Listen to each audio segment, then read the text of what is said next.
In this session, we have to explain on practical number 3. The problem statement of practical number 3 is write a program to check whether the given number is odd or even number. For that, we have taken the number any one variable or any one number. We have to check that number whether it is even or odd. In the main program, that is in the Turbo C, first we mention header file as looking in the screen. Then in the main section we taken one variable whichever we want to check whether that number is even or odd.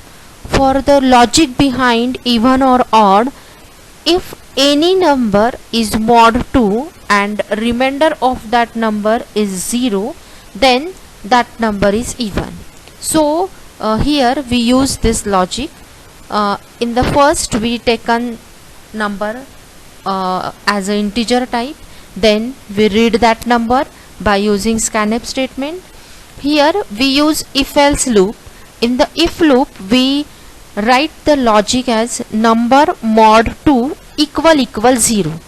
Double equal to sign is used to compare left hand side with right hand side.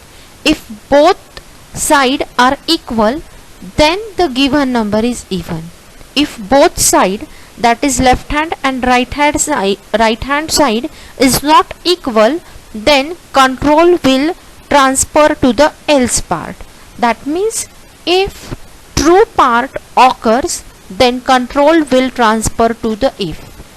But if condition is false, then control will transfer to the else part. So here, for example, we taken the number 8. 8 mod 2. Whether the remainder is 0? Yes. 8 mod 2 in this program, remainder is 0. So the 8 is the even number. So the control flows in the if part. Control doesn't transfer to the else part because the condition is satisfied in the if part only. Another example we taken, if whether in the while running the program we taken the number 9. Whether 9 mod 2 equal 0? No. 9 mod 2 equal not 0. 9 mod 2 equal 1. That means remainder we get 1. So automatically control will flow to the else part. So here true part doesn't occur. The false part occurred by using else statement. Output look in this, enter the number. For example, we enter the number 67. The output we get 67 is odd number. Thank you.